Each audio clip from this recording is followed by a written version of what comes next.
사랑하는 성도 여러분, 그리고 진리의 말씀을 사모하는 모든 분들께 주님의 이름으로 문안드립니다. 우리는 참으로 분주하고 힘겨운 시대를 살아가고 있습니다. 매일 아침 눈을 뜨면 우리를 짓누르는 수많은 걱정과 염려의 무게를 느낍니다. 해결해야 할 재정 문제, 자녀들의 미래, 직장에서의 스트레스, 예측할 수 없는 건강 문제까지 마치 끝이 보이지 않는 무거운 짐을 지고 홀로 광야를 걷는 것만 같을 때가 많습니다. 이러한 삶의 무게 앞에서 우리는 종종 좌절하고 낙심하며 이렇게 묻곤 합니다. 과연 이 모든 걱정에서 벗어나 진정한 평안을 누리며 사는 것이 가능할까?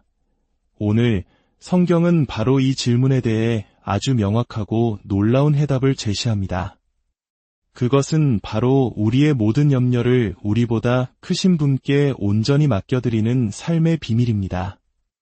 이 시간 말씀을 통해 여러분의 마음을 짓누르는 모든 무거운 짐을 내려놓고 하늘로부터 오는 참된 자유와 평안을 경험하는 귀한 은혜가 임하기를 소망합니다.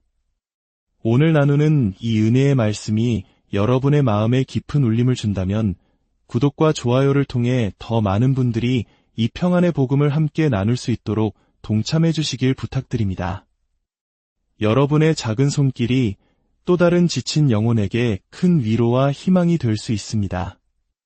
이 채널을 통해 주님의 귀한 말씀을 전하는 사역에 동참해 주시는 모든 분들의 삶과 가정 위에 하나님의 놀라운 축복이 가득하기를 간절히 기도하겠습니다. 이제 우리 함께 말씀 속으로 깊이 들어가 보겠습니다. 성경 베드로전서 5장 7절은 우리에게 이렇게 선포합니다. 너희 염려를 다 주께 맡기라 이는 그가 너희를 돌보심이라. 어떤 영어 번역 성경은 이 구절을 더욱 풍성하게 설명합니다.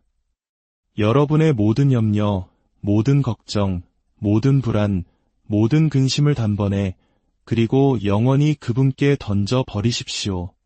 왜냐하면 그분께서 여러분을 지극한 애정으로 돌보시며 한순간도 눈을 떼지 않고 지켜보고 계시기 때문입니다. 생각해 보십시오. 모든 염려라고 했습니다. 우리가 감당할 수 있을 것 같은 작은 걱정거리부터 도저히 해결할 수 없을 것 같은 거대한 문제까지 그 어떤 것도 예외 없이 전부 주님께 맡기라고 말씀합니다. 이것은 단순한 권유가 아니라 하나님의 자녀들에게 주어진 놀라운 특권이자 명령입니다. 빌립보서 4장 6절 역시 같은 진리를 우리에게 가르쳐줍니다. 아무것도 염려하지 말고 다만 모든 일에 기도와 간구로 너희 구할 것을 감사함으로 하나님께 아뢰라. 아무것도 염려하지 말라는 이 말씀이 때로는 우리에게 비현실적으로 들릴 수 있습니다. 하지만 이것은 우리가 기도의 자리로 나아가기 위한 가장 중요한 첫걸음입니다. 하나님께서는 우리가 염려와 불안에 휩싸인 채로 기도하기를 원치 않으십니다. 먼저 염려하기를 멈추고 걱정의 멍에를 벗어 던지라고 말씀하십니다. 많은 사람들이 기도의 응답을 받지 못하는 이유가 바로 여기에 있습니다. 하나님의 말씀을 따르지 않고 여전히 자신의 어깨에 걱정의 짐을 가득 짊어진 채로 기도하기 때문입니다. 베드로 사도는 말합니다. 여러분의 모든 근심과 불안을 주님께 던져 버리십시오. 할렐루야. 왜냐하면 주님은 우리를 너무나도 사랑하시고 마치 부모가 자녀를 돌보듯 세심하게 우리를 지켜보고 계시기 때문입니다. 그렇습니다. 성경의 약속에 따르면 우리는 모든 걱정과 불안에서 벗어나 자유로운 삶을 살 수 있습니다. 근심 걱정 없는 삶, 생각만 해도 얼마나 좋은지요. 아멘. 물론 이것이 우리 삶에 아무런 어려운 일이 닥치지 않는다는 의미는 아닙니다. 때로는 곤경에 처할 수도 있고 모든 일이 잘 익은 체리처럼 저절로 우리 입에 떨어지지만은 않을 것입니다. 우리 앞에는 걱정하고 근심할 만한 수많은 기회들이 놓여 있을 것입니다. 하지만 우리는 그 기회들을 과감히 지나쳐 버릴 수 있습니다. 오래전 제가 여러 개의 건축 프로젝트를 동시에 진행하며 재정적으로 매우 어려운 시기를 겪었던 때가 기억납니다. 현금 흐름은 바닥을 드러냈고 상황은 매우 긴박했습니다. 그때 한 동료 목사님 부부가 저를 방문했습니다. 캠퍼스를 둘러보던 그 목사님이 제 어깨에 손을 얹고 아주 근심 어린 표정으로 말했습니다. 목사님, 정말 무거운 짐을 지고 계시는군요. 제가 목사님을 위해 기도하고 있습니다. 저는 웃으며 대답했습니다. 아닙니다, 목사님. 저는 아무런 무거운 짐도 지고 있지 않습니다. 만약 자금이 부족해지면 그냥 이 모든 공사를 중단하면 됩니다. 그것이 저를 조금도 괴롭게 하지 않을 겁니다. 그는 놀라서 물었습니다. 그것을 실패라고 생각하지 않으십니까? 저는 단호하게 말했습니다. 전혀. 애초에 제가 시작하고 싶었던 일도 아니었습니다. 주님께서 하라고 하셔서 순종했을 뿐입니다. 저는 주님께 분명히 말씀드렸습니다. 주님, 저는 이 일 때문에 단 한 끼도 굶지 않을 것이며 단 1분도 잠을 설치지 않을 것입니다. 주님께서 시작하신 일이니 주님께서 책임져 주십시오 라고 말입니다. 여러분, 우리가 어떤 일을 시작하기 전에 가장 먼저 확인해야 할 것은 이것이 과연 하나님께서 나에게 하라고 하신 일인가 하는 것입니다. 많은 경우 우리는 하나님과 상관없이 성급하게 일을 저지르거나 혹은 하나님의 뜻이라 할지라도 너무 서두르다가 어려움에 빠지곤 합니다. 제가 수십 년간 주님과 동행하며 배운 것이 있다면 하나님은 절대로 서두르지 않으신다는 것입니다. 이사야서에 믿는 자는 조급하게 행동하지 아니하리라고 기록된 것처럼 말입니다. 시편 기자는 이렇게 노래했습니다. 여호와께서 집을 세우지 아니하시면 세우는 자의 수고가 헛되며 집을 짓기는 지었지만 주님이 함께 하시지 않으면 그 모든 수고가 헛되다는 것입니다. 그러므로 우리는 모든 일에 하나님께서 함께 하시도록 해야 합니다. 그분이 함께 하시면 그분이 모든 것을 이끌어 가실 것입니다. 물론 우리에게 맡겨진 역할은 충실히 감당해야 합니다. 그렇다고 손을 놓고 아무것도 하지 말라는 뜻은 아닙니다. 한 번은 텍사스에서 집회를 인도할 때였습니다. 오전 예배가 끝난 후 한 자매님이 저에게 다가와 기도를 부탁했습니다. 목사님, 저를 위해 기도해 주세요. 저는 물었습니다. 자매님, 무엇을 위해 기도해 드릴까요? 수많은 사람들을 만나며 저는 영적인 설문조사를 하곤 했습니다. 사람들이 기도를 부탁할 때 그들은 구체적으로 무엇을 위해 기도하는지, 그리고 그 기도 제목이 과연 성경적인지를 말입니다. 놀랍게도 열의 8은 성경적이지 않은 기도 제목을 가지고 있었습니다. 어떤 사람은 다른 사람의 아내를 달라고 기도해달라고 했고, 어떤 사람은 성령의 모든 은사를 자신에게 달라고 기도해달라고 했습니다. 또 어떤 젊은이는 자신이 사도들을 모두 합친 것보다 더 위대한 사역자가 될 것이라는 예언을 받았으니 그것이 이루어지도록 기도해달라고 했습니다. 이 모든 것은 성경의 가르침과 완전히 어긋나는 것들이었습니다. 다시 그 자매님의 이야기로 돌아가 보겠습니다. 제가 무엇을 위해 기도해야 하는지 묻자 그녀는 울음을 터뜨리며 말했습니다. 목사님, 삶의 염려와 걱정의 짐이 너무 무거워서 도저히 감당할 수가 없어요. 하나님께서 이 짐을 감당할 은혜를 주시거나 아니면 이 짐의 절반이라도 덜어주시도록 기도해 주세요. 저는 단호하게 대답했습니다. 자매님, 저는 그 2가지 기도 중 어느 것도 해드릴 수가 없습니다. 그렇게 기도하는 것은 불신앙이기 때문입니다. 성경은 우리에게 염려를 감당할 은혜를 구하라고 하지 않았습니다. 또한 짐의 절반만 맡기라고도 하지 않았습니다. 성경은 모든 염려, 전부를 주님께 맡기라고 말씀합니다. 왜냐하면 주님께서 우리를 너무나도 사랑하시고 우리를 위해 세심하게 돌보고 계시기 때문입니다. 그러자 그녀는 눈물을 닦으며 저를 쳐다보며 말했습니다. 목사님은 너무 냉정하시네요. 저는 부드럽게 대답했습니다. 자매님, 제가 냉정한 것이 아닙니다. 이것은 제가 쓴 책이 아니라 하나님의 말씀입니다. 하나님께서는 사랑으로 우리에게 말씀하고 계십니다. 그 모든 걱정과 불안을 나에게 가져오라고 말입니다. 그녀는 그 말씀을 기쁨으로 받지 못하고 오히려 화를 냈습니다. 우리가 하나님의 말씀을 어떤 태도로 대하는지가 모든 것을 결정합니다. 오래전 제가 들었던 한 우물에 두 두레박 이야기가 생각납니다. 한 두레박은 늘 불평과 불만으로 가득 차 있었습니다. 그는 항상 행복해 보이는 다른 두레박에게 투덜거렸습니다. 난 널 이해할 수가 없어. 어째서 너는 항상 그렇게 행복한 거니?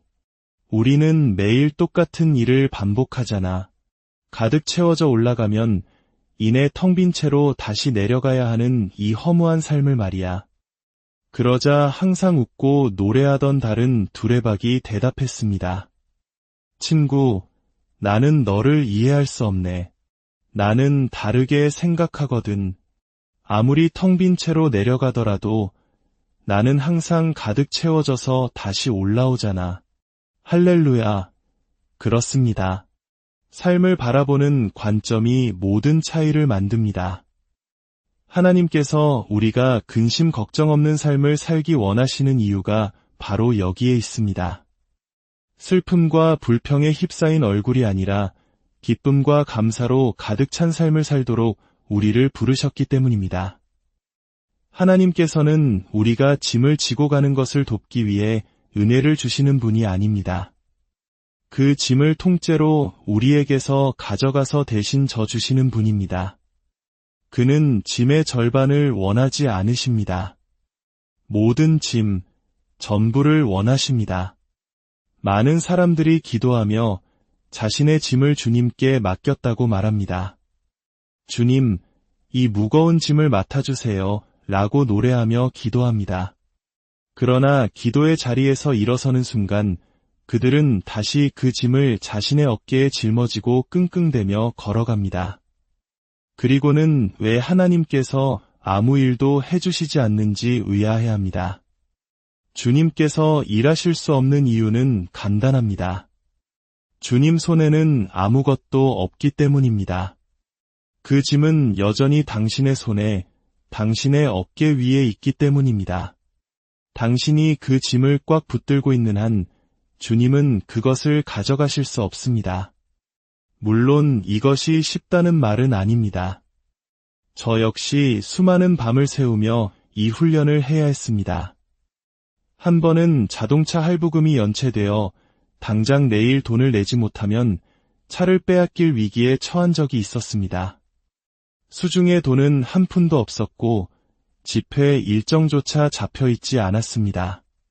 잠자리에 누웠지만 걱정이 파도처럼 밀려왔습니다. 내일 어떡하지? 결국 차를 잃게 될 거야. 그 순간 저는 걱정할 수 있는 아주 좋은 기회를 걷어차버리기로 결심했습니다. 저는 소리내어 웃기 시작했습니다.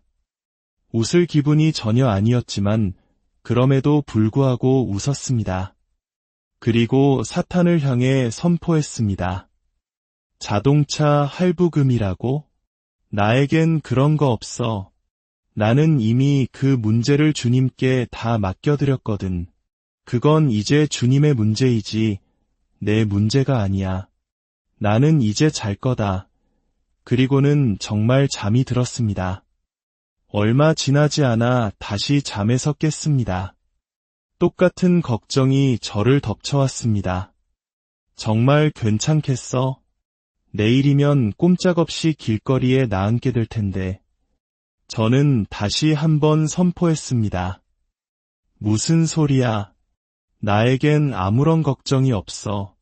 나는 모든 것을 주님께 맡겼고, 나는 이제 걱정 없이, 불안 없이 자유롭게 잘 거야. 할렐루야. 여러분, 제가 쉽다고 말하지는 않았습니다. 하지만 이것은 분명히 가능한 일입니다. 다음 날 아침, 놀랍게도 필요한 돈이 제 손에 들어왔습니다. 할렐루야. 만약 제가 밤새 잠 못 이루고 걱정하며 끙끙 앓았다면 얼마나 어리석었을까요? 또 한 번은 텍사스의 아주 작은 교회에서 집회를 인도할 때였습니다. 그 교회 목사님은 제게 필요한 재정이 일주일에 $150라는 말을 듣고는 거의 기절할 뻔했습니다. 그 교회에서는 이제껏 어떤 강사에게도 $90 이상을 들여본 적이 없었기 때문입니다. 저는 그 목사님께 부탁했습니다. 목사님, 걱정하지 마시고 그저 중립만 지켜주십시오. 믿음으로 이 모든 것을 이끄는 것은 제가 하겠습니다. 목사님의 불신앙이 브레이크 역할을 하게 두지 말아 주십시오. 그런데 그 주 주말에 집에 돌아왔을 때 아내로부터 긴급한 상황이 생겨 일주일에 $150가 아니라 $300가 필요하게 되었다는 소식을 들었습니다. $150에도 기겁하던 그 작은 교회에서 $300라니 정말 암담한 상황이었습니다. 그날 밤 저는 침대에 누워 그 무거운 짐을 주님께 맡기기 위해 씨름해야 했습니다. 마치 손에 찰싹 달라붙어 떨어지지 않는 끈끈이처럼 그 걱정거리는 저를 놓아주지 않았습니다. 저는 몇 번이고 다시 시도했습니다. 주님, 이 모든 것을 주님께 드립니다. 저는 이제 자유롭습니다. 마침내 약 1시간의 씨름 끝에 저는 그 짐을 온전히 주님께 넘겨드릴 수 있었습니다. 제 마음에는 완벽한 평안이 찾아왔고 마치 이미 돈이 주머니에 있는 것처럼 기쁘고 자유로웠습니다. 결과는 어땠을까요? 3주간의 집회가 끝났을 때 제 손에는 제가 필요하다고 생각했던 $900가 아니라 $1045와 새 양복 한 벌이 들려 있었습니다. 할렐루야. 여러분, 믿음에 대해 말로만 하는 것은 아무 소용이 없습니다. 믿음은 삶의 현장에서 말씀을 실제로 적용하고 실천할 때 비로소 그 능력이 증명되는 것입니다. 하나님께서는 우리가 편안하고 순탄한 길만 걷기를 원하지 않으십니다. 때로는 거친 길과 어려운 시험을 통과하게 하심으로써 우리의 믿음을 단련시키고 하나님의 살아계심을 생생하게 체험하게 하십니다. 하나님의 말씀은 살아있고 운동력이 있습니다. 어떤 척박한 땅, 모두가 끝났다고 말하는 다 타버린 들판과 같은 곳이라 할지라도 하나님의 말씀을 믿고 선포할 때 그곳에는 놀라운 부흥의 역사가 일어납니다. 저는 제가 무엇을 보느냐에 따라 움직이지 않습니다. 저는 제가 무엇을 믿느냐에 따라 움직입니다. 할렐루야. 사랑하는 여러분, 삶의 염려라는 것은 마치 중독과 같습니다.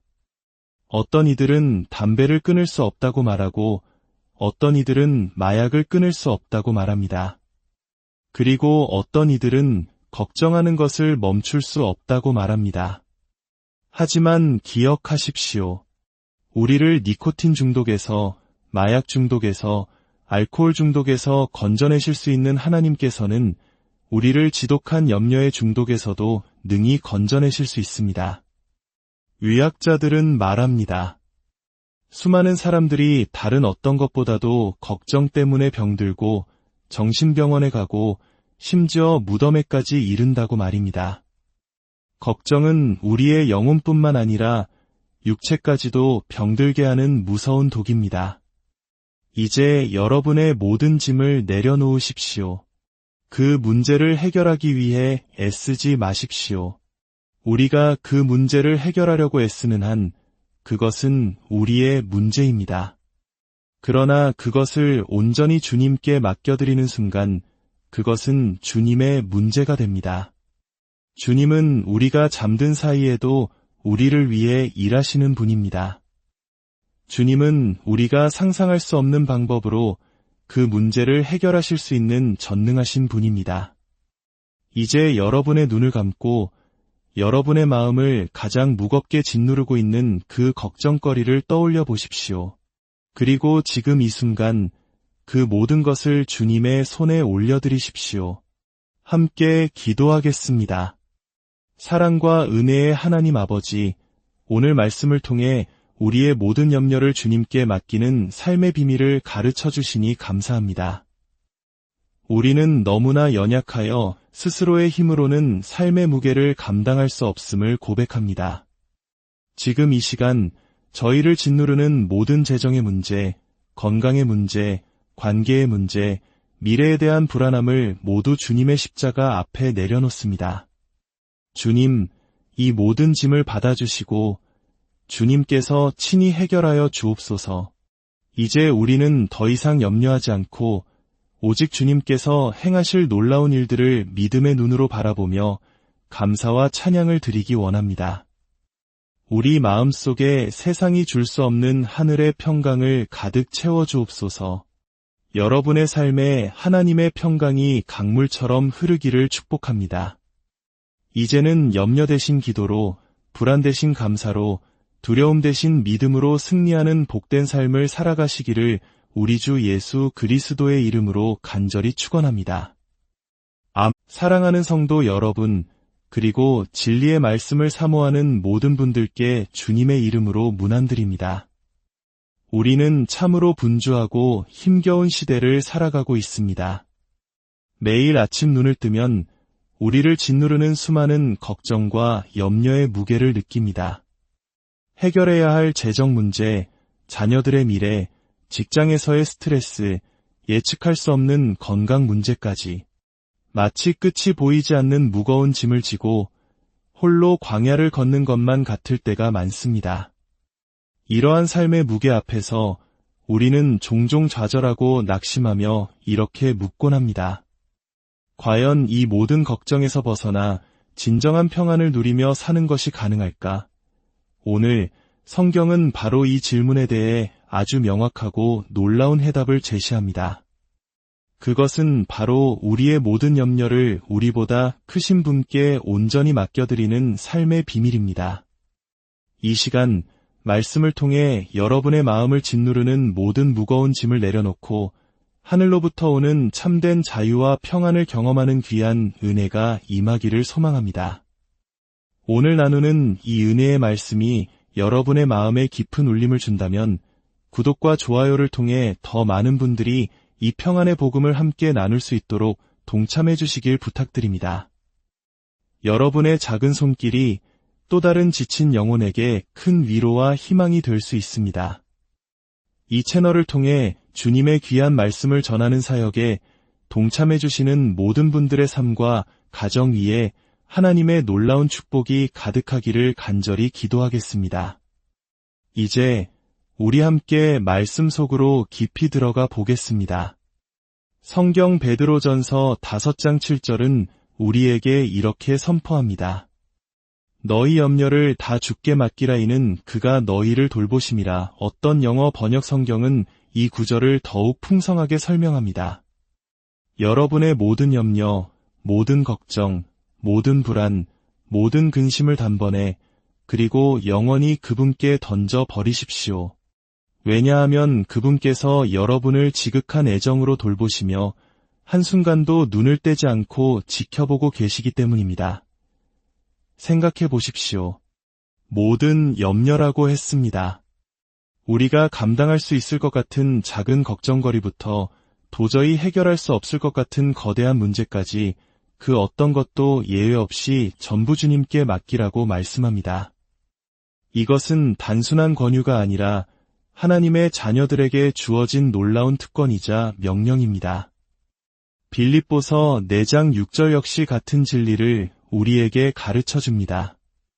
아무것도 염려하지 말고 다만 모든 일에 기도와 간구로 너희 구할 것을 감사함으로 하나님께 아뢰라.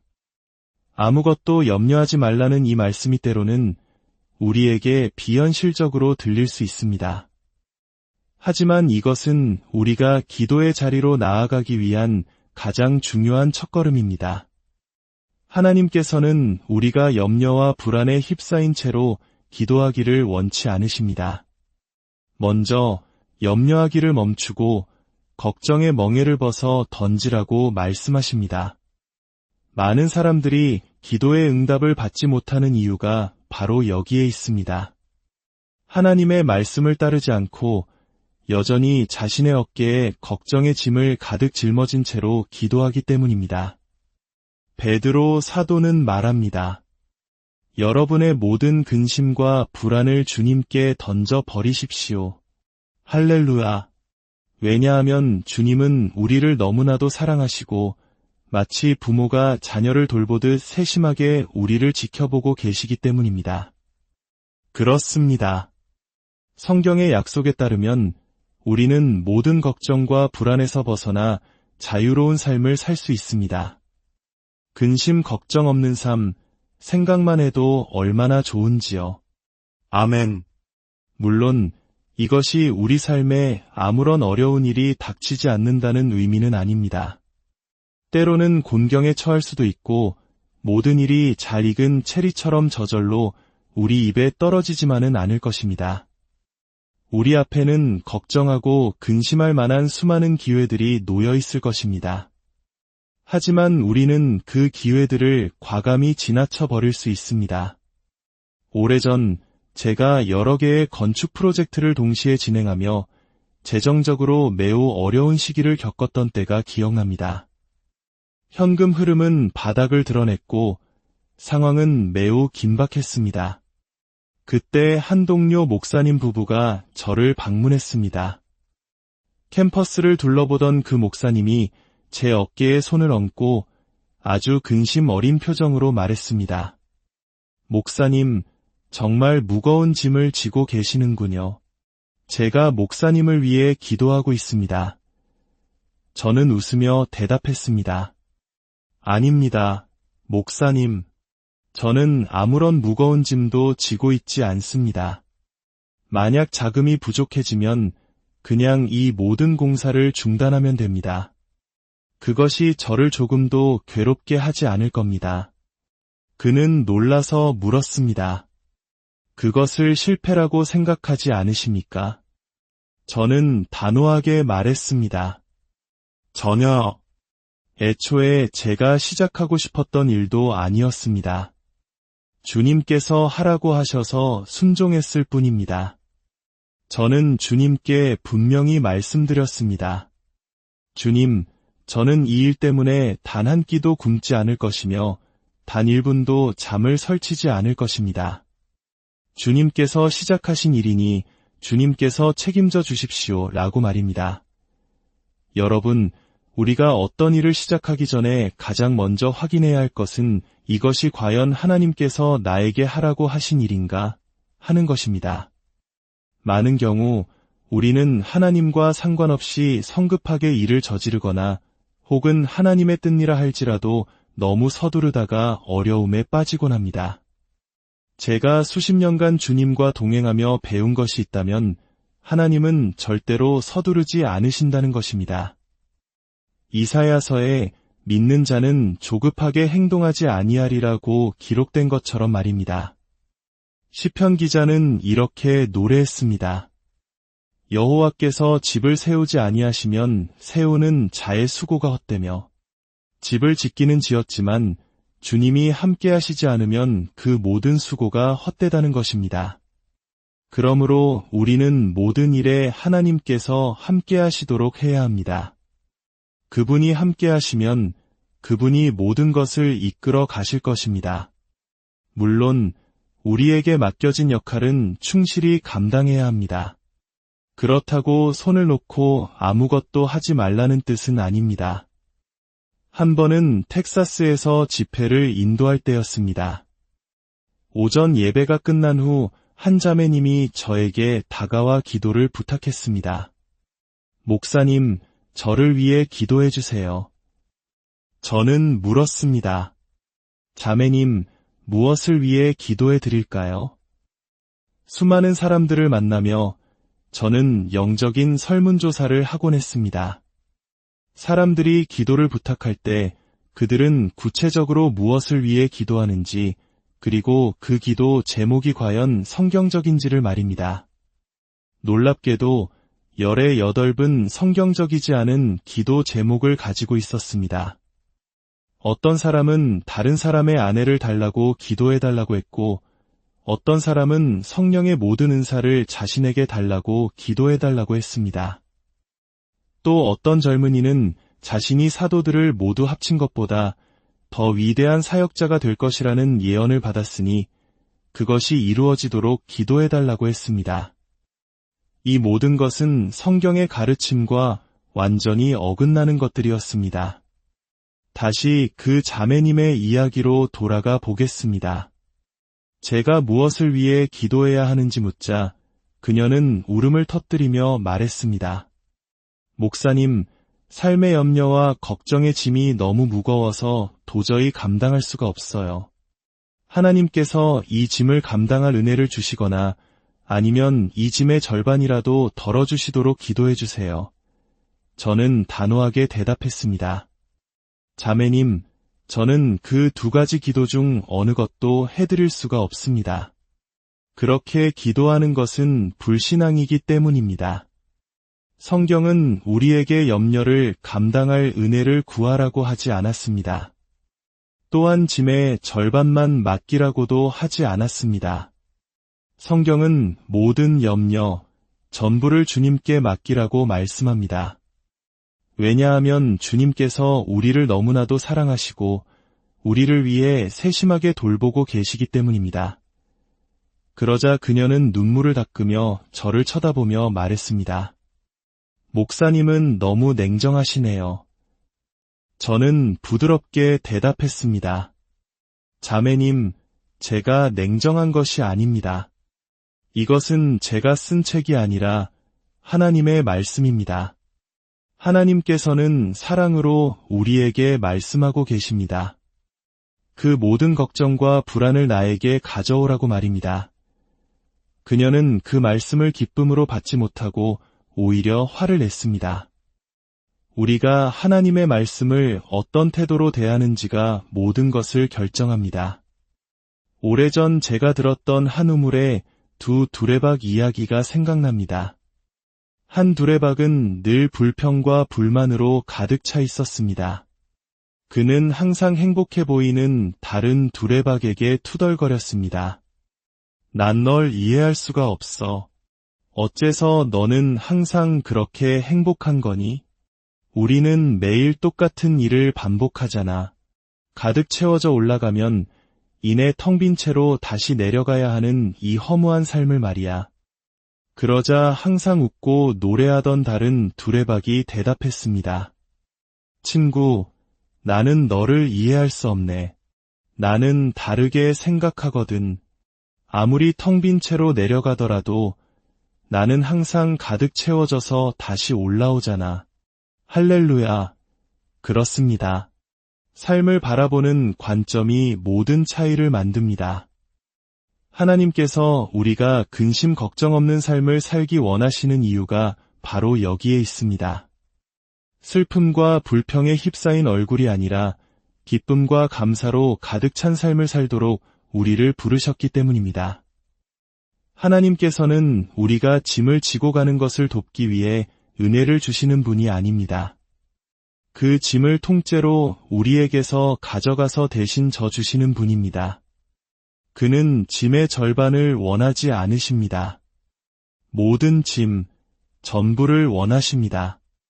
많은 사람들이 기도하며 자신의 짐을 주님께 맡겼다고 말합니다. 주님, 이 무거운 짐을 맡아주세요 라고 노래하며 기도합니다. 그러나 기도의 자리에서 일어서는 순간 그들은 다시 그 짐을 자신의 어깨에 짊어지고 끙끙대며 걸어갑니다. 그리고는 왜 하나님께서 아무 일도 해주시지 않는지 의아해합니다. 주님께서 일하실 수 없는 이유는 간단합니다. 주님 손에는 아무것도 없기 때문입니다. 그 짐은 여전히 당신의 손에, 당신의 어깨 위에 있기 때문입니다. 당신이 그 짐을 꽉 붙들고 있는 한 주님은 그것을 가져가실 수 없습니다. 물론 이것이 쉽다는 말은 아닙니다. 저 역시 수많은 밤을 새우며 이 훈련을 해야 했습니다. 한 번은 자동차 할부금이 연체되어 당장 내일 돈을 내지 못하면 차를 빼앗길 위기에 처한 적이 있었습니다. 수중에 돈은 한 푼도 없었고 지폐 일정조차 잡혀있지 않았습니다. 잠자리에 누웠지만 걱정이 파도처럼 밀려왔습니다. 내일 어떡하지? 결국 차를 잃게 될 거야. 그 순간 저는 걱정할 수 있는 아주 좋은 기회를 걷어차버리기로 결심했습니다. 저는 소리내어 웃기 시작했습니다. 웃을 기분이 전혀 아니었지만 그럼에도 불구하고 웃었습니다. 그리고 사탄을 향해 선포했습니다. 자동차 할부금이라고? 나에겐 그런 거 없어. 나는 이미 그 문제를 주님께 다 맡겨드렸거든. 그건 이제 주님의 문제이지 내 문제가 아니야. 나는 이제 잘 거다. 그리고는 정말 잠이 들었습니다. 얼마 지나지 않아 다시 잠에서 깼습니다. 똑같은 걱정이 저를 덮쳐왔습니다. 정말 괜찮겠어? 내일이면 꼼짝없이 길거리에 나앉게 될 텐데. 저는 다시 한번 선포했습니다. 무슨 소리야? 나에겐 아무런 걱정이 없어. 나는 모든 것을 주님께 맡겼고 나는 이제 걱정 없이 불안 없이 자유롭게 잘 거야. 할렐루야. 여러분, 제가 쉽다고 말하지는 않았습니다. 하지만 이것은 분명히 가능한 일입니다. 다음 날 아침 놀랍게도 필요한 돈이 제 손에 들어왔습니다. 할렐루야. 만약 제가 밤새 잠 못 이루고 걱정하며 끙끙 앓았다면 얼마나 어리석었을까요? 또 한 번은 텍사스의 아주 작은 교회에서 집회를 인도할 때였습니다. 그 교회 목사님은 제게 필요한 재정이 일주일에 $150라는 말을 듣고는 거의 기절할 뻔했습니다. 그 교회에서는 이제껏 어떤 강사에게도 $90 이상을 들여본 적이 없었기 때문입니다. 저는 그 목사님께 부탁했습니다. 목사님, 걱정하지 마시고 그저 중립만 지켜주십시오. 믿음으로 이 모든 것을 이끄는 것은 제가 하겠습니다. 목사님의 불신앙이 브레이크 역할을 하게 두지 말아 주십시오. 그런데 그 주 주말에 집에 돌아왔을 때 아내로부터 긴급한 상황이 생겨 일주일에 $150가 아니라 $300가 필요하게 되었다는 소식을 들었습니다. $150에도 기겁하던 그 작은 교회에서 $300라니 정말 암담한 상황이었습니다. 그날 밤 저는 침대에 누워 그 무거운 짐을 주님께 맡기기 위해 씨름해야 했습니다. 마치 손에 찰싹 달라붙어 떨어지지 않는 끈끈이처럼 그 걱정거리는 저를 놓아주지 않았습니다. 저는 몇 번이고 다시 시도했습니다. 주님, 이 모든 것을 주님께 드립니다. 저는 이제 자유롭습니다. 마침내 약 1시간의 씨름 끝에 저는 그 짐을 온전히 주님께 넘겨드릴 수 있었습니다. 제 마음에는 완벽한 평안이 찾아왔고 마치 이미 돈이 주머니에 있는 것처럼 기쁘고 자유로웠습니다. 결과는 어땠을까요? 3주간의 집회가 끝났을 때 제 손에는 제가 필요하다고 생각했던 $900가 아니라 $1045와 새 양복 한 벌이 들려 있었습니다. 할렐루야. 여러분, 믿음에 대해 말로만 하는 것은 아무 소용이 없습니다. 믿음은 삶의 현장에서 말씀을 실제로 적용하고 실천할 때 비로소 그 능력이 증명되는 것입니다. 하나님께서는 우리가 편안하고 순탄한 길만 걷기를 원하지 않으십니다. 때로는 거친 길과 어려운 시험을 통과하게 하심으로써 우리의 믿음을 단련시키고 하나님의 살아계심을 생생하게 체험하게 하십니다. 하나님의 말씀은 살아있고 운동력이 있습니다. 어떤 척박한 땅, 모두가 끝났다고 말하는 다 타버린 들판과 같은 곳이라 할지라도 하나님의 말씀을 믿고 선포할 때 그곳에는 놀라운 부흥의 역사가 일어납니다. 저는 제가 무엇을 보느냐에 따라 움직이지 않습니다. 저는 제가 무엇을 믿느냐에 따라 움직입니다. 할렐루야. 사랑하는 여러분, 삶의 염려라는 것은 마치 중독과 같습니다. 어떤 이들은 담배를 끊을 수 없다고 말하고 어떤 이들은 마약을 끊을 수 없다고 말합니다. 그리고 어떤 이들은 걱정하는 것을 멈출 수 없다고 말합니다. 하지만 기억하십시오. 우리를 니코틴 중독에서, 마약 중독에서, 알코올 중독에서 건져내실 수 있는 하나님께서는 우리를 지독한 염려의 중독에서도 능히 건져내실 수 있습니다. 의학자들은 말합니다. 수많은 사람들이 다른 어떤 것보다도 걱정 때문에 병들고 정신병원에 가고 심지어 무덤에까지 이른다고 말입니다. 걱정은 우리의 영혼뿐만 아니라 육체까지도 병들게 하는 무서운 독입니다. 이제 여러분의 모든 짐을 내려놓으십시오.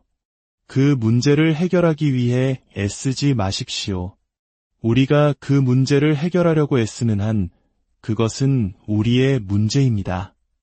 그러나 그것을 온전히 주님께 맡겨드리는 순간 그것은 주님의 문제가 됩니다. 주님은 우리가 잠든 사이에도 우리를 위해 일하시는 분입니다. 주님은 우리가 상상할 수 없는 방법으로 그 문제를 해결하실 수 있는 전능하신 분입니다. 이제 여러분의 눈을 감고 여러분의 마음을 가장 무겁게 짓누르고 있는 그 걱정거리를 떠올려 보십시오. 그리고 지금 이 순간 그 모든 것을 주님의 손에 올려드리십시오. 함께 기도하겠습니다. 사랑과 은혜의 하나님 아버지, 오늘 말씀을 통해 우리의 모든 염려를 주님께 맡기는 삶의 비밀을 가르쳐 주시니 감사합니다. 우리는 너무나 연약하여 스스로의 힘으로는 삶의 무게를 감당할 수 없음을 고백합니다. 지금 이 시간 저희를 짓누르는 모든 재정의 문제, 건강의 문제, 관계의 문제, 미래에 대한 불안함을 모두 주님의 십자가 앞에 내려놓습니다. 주님, 이 모든 짐을 받아주시고 주님께서 친히 해결하여 주옵소서. 이제 우리는 더 이상 염려하지 않고 오직 주님께서 행하실 놀라운 일들을 믿음의 눈으로 바라보며 감사와 찬양을 드리기 원합니다. 우리 마음속에 세상이 줄 수 없는 하늘의 평강을 가득 채워주옵소서. 여러분의 삶에 하나님의 평강이 강물처럼 흐르기를 축복합니다. 이제는 염려 대신 기도로, 불안 대신 감사로, 두려움 대신 믿음으로 승리하는 복된 삶을 살아가시기를 우리 주 예수 그리스도의 이름으로 간절히 축원합니다. 사랑하는 성도 여러분, 그리고 진리의 말씀을 사모하는 모든 분들께 주님의 이름으로 문안드립니다. 우리는 참으로 분주하고 힘겨운 시대를 살아가고 있습니다. 매일 아침 눈을 뜨면 우리를 짓누르는 수많은 걱정과 염려의 무게를 느낍니다.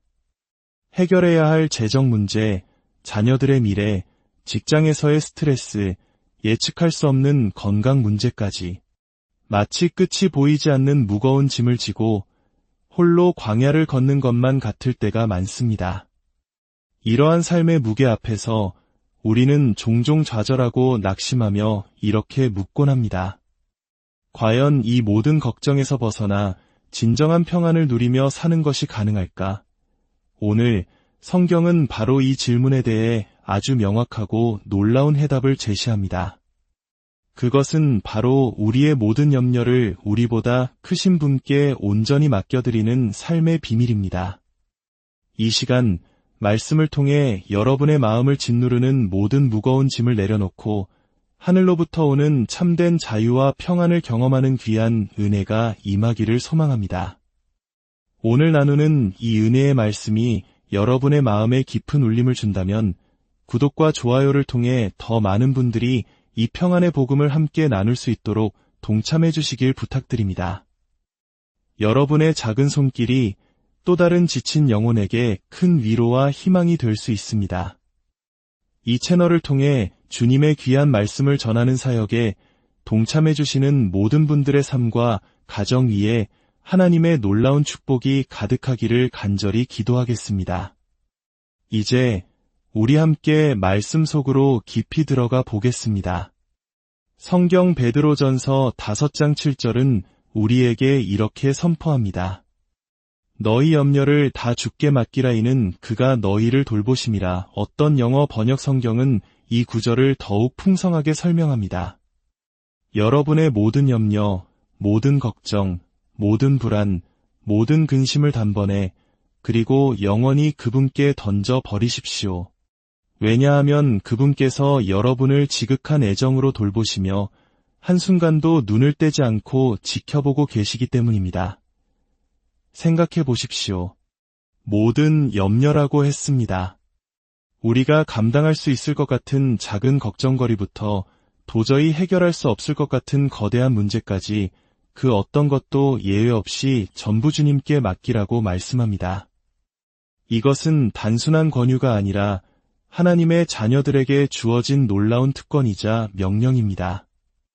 빌립보서 4장 6절 역시 같은 진리를 우리에게 가르쳐 줍니다. 아무것도 염려하지 말고 다만 모든 일에 기도와 간구로 너희 구할 것을 감사함으로 하나님께 아뢰라. 아무것도 염려하지 말라는 이 말씀이 때로는 우리에게 비현실적으로 들릴 수 있습니다. 하지만 이것은 우리가 기도의 자리로 나아가기 위한 가장 중요한 첫걸음입니다. 하나님께서는 우리가 염려와 불안에 휩싸인 채로 기도하기를 원치 않으십니다. 먼저 염려하기를 멈추고 걱정의 멍에를 벗어 던지라고 말씀하십니다. 많은 사람들이 기도의 응답을 받지 못하는 이유가 바로 여기에 있습니다. 하나님의 말씀을 따르지 않고 여전히 자신의 어깨에 걱정의 짐을 가득 짊어진 채로 기도하기 때문입니다. 베드로 사도는 말합니다. 여러분의 모든 근심과 불안을 주님께 던져 버리십시오. 할렐루야. 왜냐하면 주님은 우리를 너무나도 사랑하시고 마치 부모가 자녀를 돌보듯 세심하게 우리를 지켜보고 계시기 때문입니다. 그렇습니다.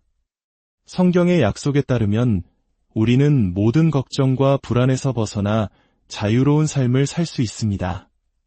근심 걱정 없는 삶, 생각만 해도 얼마나 좋은지요. 아멘. 물론 이것이 우리 삶에 아무런 어려운 일이 닥치지 않는다는 의미는 아닙니다. 때로는 곤경에 처할 수도 있고 모든 일이 잘 익은 체리처럼 저절로 우리 입에 떨어지지만은 않을 것입니다.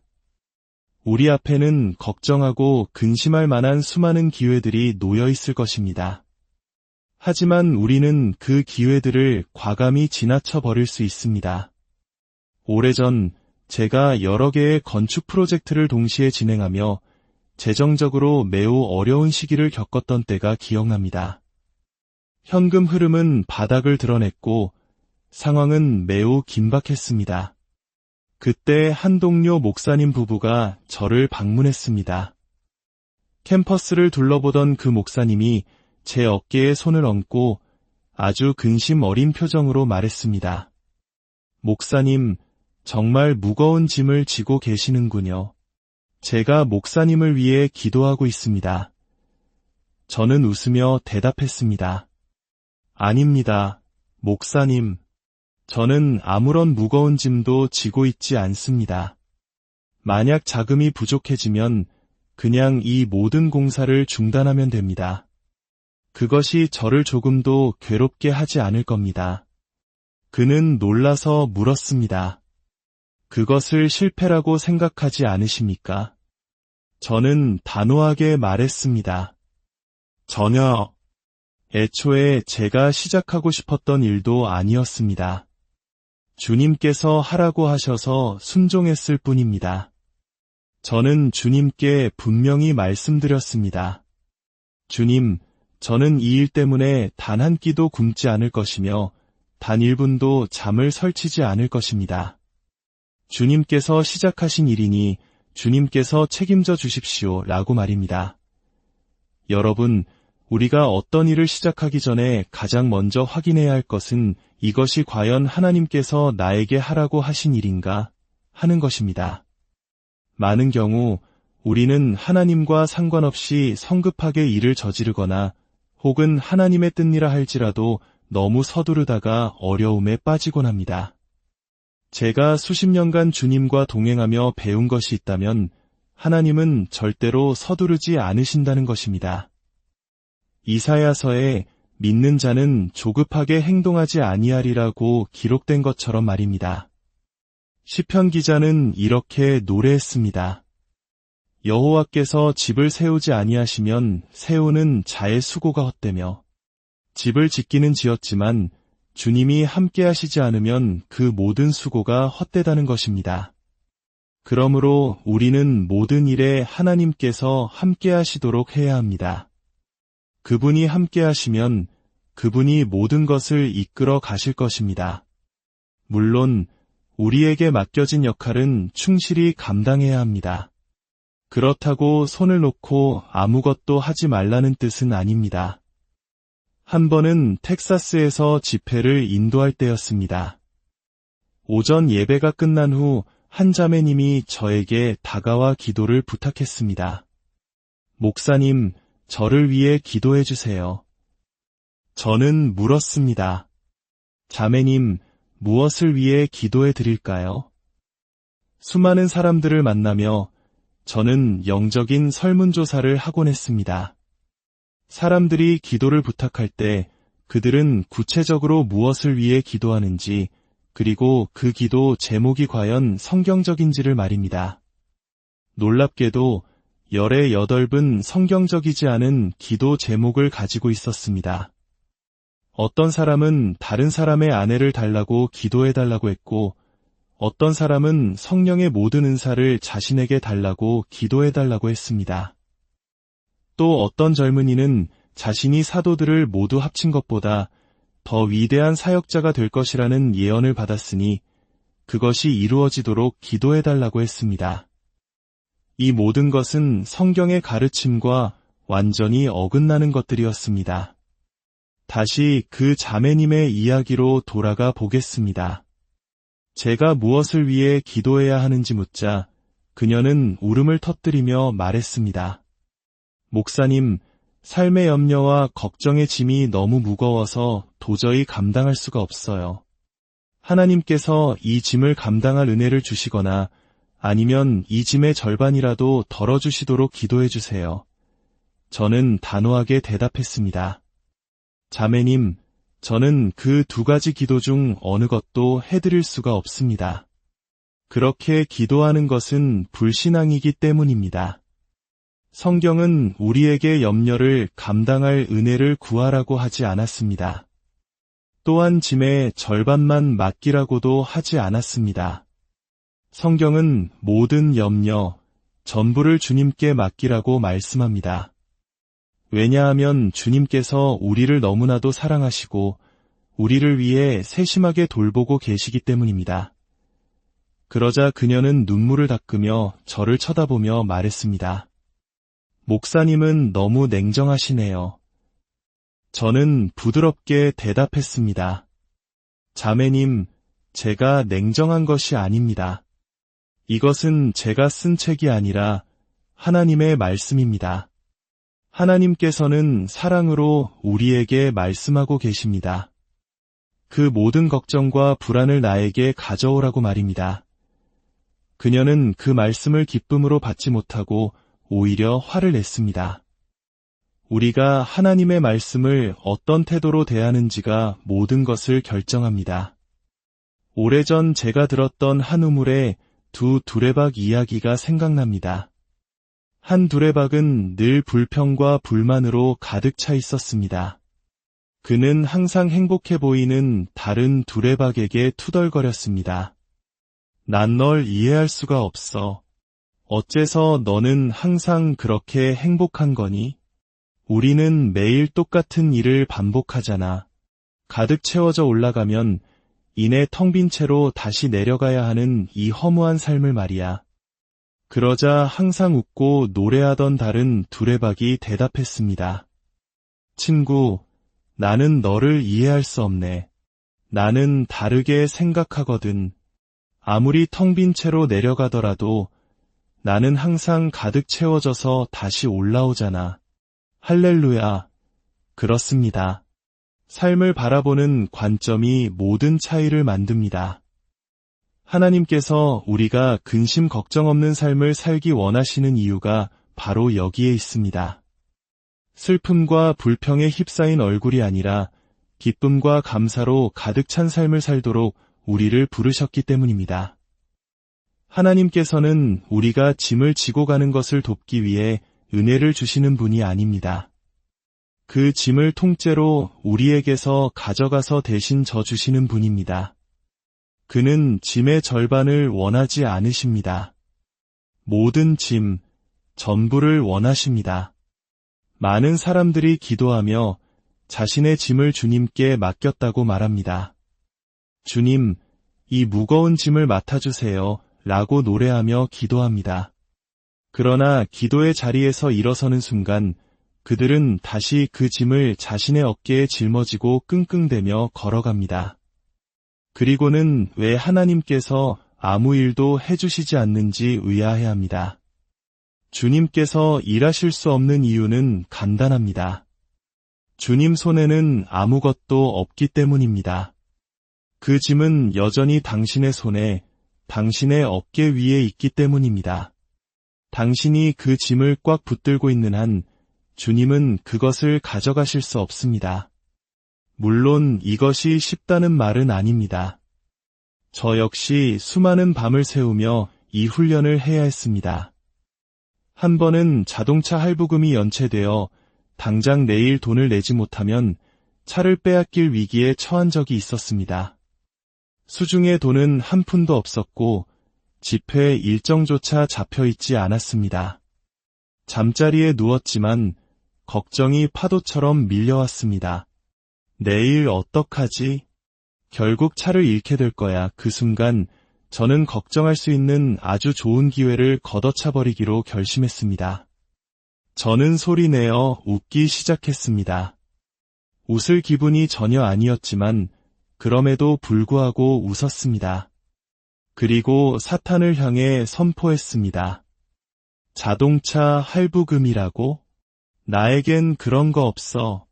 나는 이미 그 문제를 주님께 다 맡겨드렸거든. 그건 이제 주님의 문제이지 내 문제가 아니야.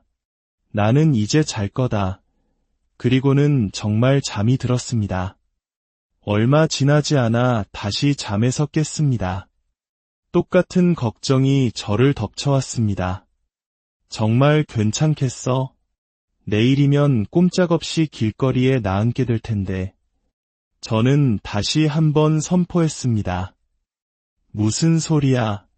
나에겐 아무런 걱정이 없어. 나는 모든 것을 주님께 맡겼고 나는 이제 걱정 없이 불안 없이 자유롭게 잘 거야. 할렐루야. 여러분, 제가 쉽다고 말하지는 않았습니다. 하지만 이것은 분명히 가능한 일입니다. 다음 날 아침 놀랍게도 필요한 돈이 제 손에 들어왔습니다. 할렐루야. 만약 제가 밤새 잠 못 이루고 걱정하며 끙끙 앓았다면 얼마나 어리석었을까요? 또 한 번은 텍사스의 아주 작은 교회에서 집회를 인도할 때였습니다. 그 교회 목사님은 제게 필요한 재정이 일주일에 $150라는 말을 듣고는 거의 기절할 뻔했습니다. 그 교회에서는 이제껏 어떤 강사에게도 $90 이상을 들여본 적이 없었기 때문입니다. 저는 그 목사님께 부탁했습니다. 목사님, 걱정하지 마시고 그저 중립만 지켜주십시오. 믿음으로 이 모든 것을 이끄는 것은 제가 하겠습니다. 목사님의 불신앙이 브레이크 역할을 하게 두지 말아 주십시오. 그런데 그 주 주말에 집에 돌아왔을 때 아내로부터 긴급한 상황이 생겨 일주일에 $150가 아니라 $300가 필요하게 되었다는 소식을 들었습니다. $150에도 기겁하던 그 작은 교회에서 $300라니 정말 암담한 상황이었습니다. 그날 밤 저는 침대에 누워 그 무거운 짐을 주님께 맡기기 위해 씨름해야 했습니다. 마치 손에 찰싹 달라붙어 떨어지지 않는 끈끈이처럼 그 걱정거리는 저를 놓아주지 않았습니다. 저는 몇 번이고 다시 시도했습니다. 주님,